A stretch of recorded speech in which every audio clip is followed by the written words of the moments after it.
Алсу югары белемле икътисадчы. Эшләгән оешмасында кыскарту башлангач, кечкенә балалы әни өйдә утырырга кала.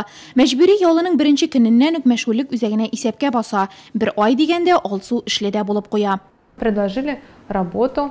Миңа Нурлат телевидениесендә эш тәкъдим иттеләр. Вазифам бик ошады, канәгать калдым. Мин мәшгульлек үзәге белгечләренә мине эшкә урнаштырганнары өчен бик рәхмәтле. Үзәк авыр тормыш хәлендә калганнарга чынлап та ярдәм итә дип саныйм. Чынлап торып эшлисе килгән кешегә күп көтәсе түгел диләр мәшгульлек үзәгендә. Бүгенге көндә үзәк 248 вакансия тәкъдим итә.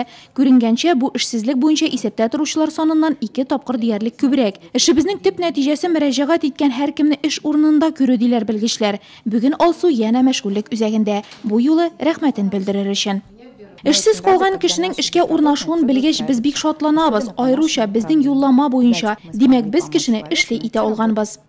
Нурлат шәһәре мәшгульлек үзәге быел янә Татарстан Республикасының иң яхшы мәшгульлек үзәге 2017 республика конкурсында җиңүгә дәгъва кыла.